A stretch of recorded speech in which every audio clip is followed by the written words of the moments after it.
दीपावली की कहानी। नमस्कार दोस्तों, आप सभी को दीपावली की हार्दिक शुभकामनाएं। आज की हमारी इस वीडियो में हम आपके लिए दीपावली की हार्दिक शुभकामनाओं के साथ गणेश जी महाराज और माता लक्ष्मी जी की कहानी लेकर आए हैं। किसी समय की बात है, एक नगर में एक ब्राह्मण और एक ब्राह्मणी रहते थे। दोनों ने अपने घर के मंदिर में गणेश जी और माता लक्ष्मी जी को स्थापित कर रखा था। ब्राह्मण नित्य प्रतिदिन उनकी सेवा पूजा करता था और ब्राह्मणी भोजन बनाती और भगवान को भोग लगती थी। ब्राह्मण के घर में बस एक ही कमी थी कि वो दोनों आपस में छोटी छोटी बातों पर झगड़ते रहते थे। ब्राह्मणी भोजन बनाती तो ब्राह्मण को कहती भोग लगा दो, तो ब्राह्मण कहता तुम लगा दो, मैंने पूजा कर दी है। जब भगवान को सुलाने का समय होता, आरती का समय होता, तो वो कहता तुम कर दो, ब्राह्मणी कहती तुम कर दो। परंतु नोक झोंक के साथ दोनों का गुजारा हो रहा था। अब कार्तिक का महीना था, दीपावली का दिन था। ब्राह्मणी ने भोजन बनाया और ब्राह्मण को कहा भोग लगा दो। इस बात से फिर दोनों में नोक झोंक चालू हो गई। गणेश जी महाराज माता लक्ष्मी जी से बोले, ये दोनों तो बहुत लड़ते हैं, हम किसी और के घर जाकर भोजन आसन ग्रहण करते हैं। वे दोनों ब्राह्मण के घर से चल दिए। कुछ ही दूर पर एक घर में पहुंचे तो देखा कि देवरानी और जेठनी आपस में लड़ रही थी। घर का आंगन भी गंदा पड़ा था, जूठे बर्तन इधर उधर बिखरे पड़े थे, भोजन पानी की कोई व्यवस्था नहीं थी। लक्ष्मी जी बोली, यहाँ तो मैं बिल्कुल नहीं रहूंगी। फिर वो दोनों दूसरे घर गए। वहां पर बहू अपनी सास से लड़ रही थी। चौका बर्तन सब ऐसे ही गंदे पड़े थे, भोजन पानी का यहाँ भी कोई नाम नहीं था। फिर वो तीसरे घर गई तो देखा वहां ननद भाभी लड़ रही थी। फिर वो दोनों चौथे घर गए जहां भाई भाई आपस में लड़ रहे थे। ऐसे ही वे दोनों जिसके भी घर गए वहां उन्हें कुछ न कुछ बुरा मिलता था। फिर लक्ष्मी जी बोली, गणेश जी, घूमते घूमते बहुत समय बीत गया, कहीं भी भोजन पानी नहीं मिला, चलो ब्राह्मण के घर वापस चलते हैं। वे दोनों ब्राह्मण के घर वापस गए। अंदर से पकवानों की खुशबू आ रही थी।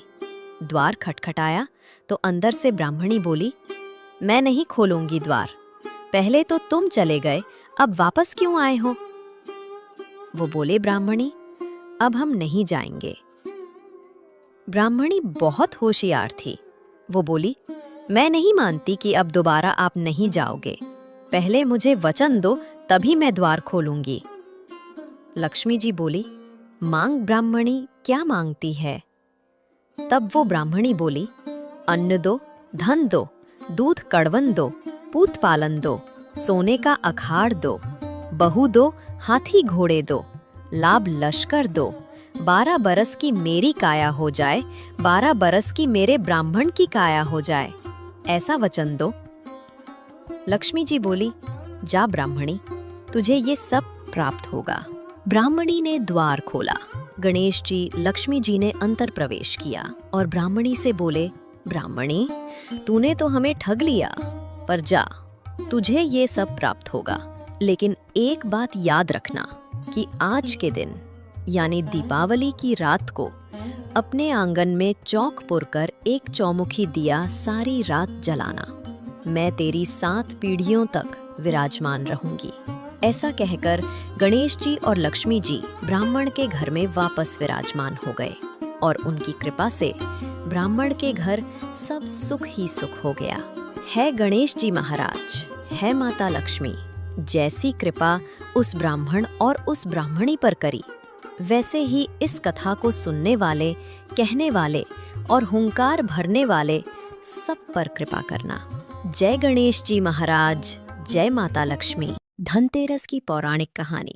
क्या आप जानते हैं धनतेरस क्यों मनाते हैं? ये सिर्फ सोने की खरीदारी का दिन नहीं है। ये वो पवित्र दिन है जब समुद्र मंथन के दौरान भगवान धन्वंतरी, जो आयुर्वेद के जनक थे, वो अमृत कलश लेकर प्रकट हुए थे। तो आइए जानते हैं पूरी कहानी। बहुत समय पहले, सृष्टि के प्रारंभिक काल में, जब देवता और असुर दोनों एक ही वंश से उत्पन्न हुए थे, तब एक समय ऐसा आया जब देवताओं की शक्ति धीरे धीरे क्षीण होने लगी। असुरों ने युद्धों में उन्हें हराना शुरू कर दिया। उनके तेज, बल और आयु सब घटने लगे।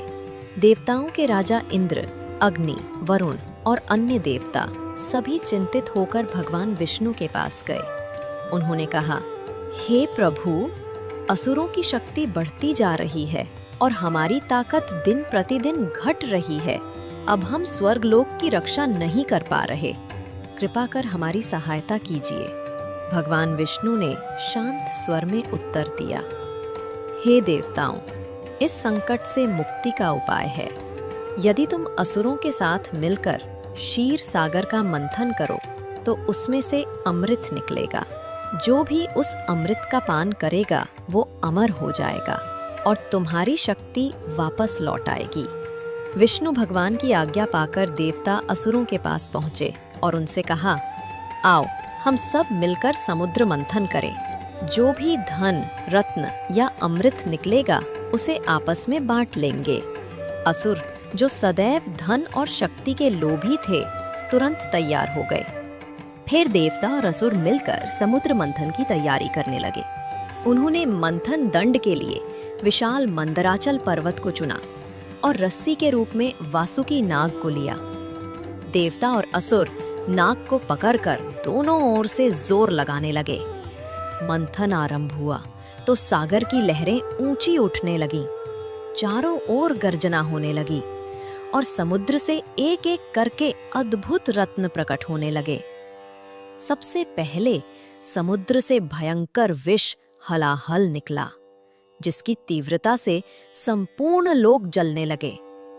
तब भगवान शिव ने अपनी करुणा से उस विष को अपने कंठ में धारण किया और इस प्रकार सभी की रक्षा की।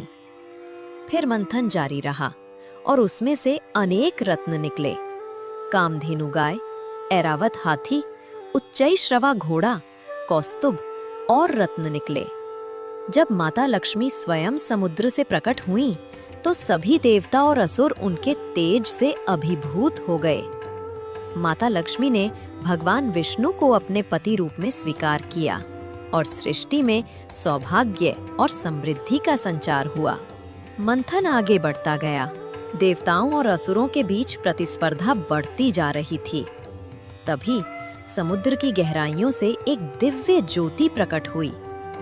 जल तरंगों के बीच एक अद्भुत तेजस्वी पुरुष प्रकट हुए, जिनके शरीर से स्वर्ण के समान प्रकाश निकल रहा था और वे अपने हाथों में अमृत से भरा कलश तथा औषधियों से भरा शंख धारण किए हुए थे। उनके प्रकट होते ही चारों दिशाओं में दिव्यता फैल गई। देवता झूम उठे और बोले, ये तो स्वयं भगवान विष्णु के अवतार हैं।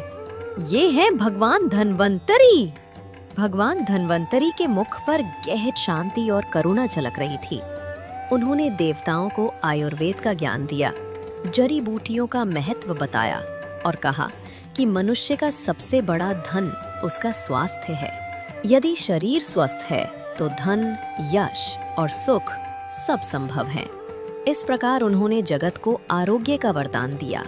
जब धन्वंतरी भगवान ने समुद्र से प्रकट होकर अमृत का कलश थामा, उसी क्षण को धनतेरस कहा गया, क्योंकि वो दिन धन यानी स्वास्थ्य, औषधि और अमृत के प्रकट होने का दिन था।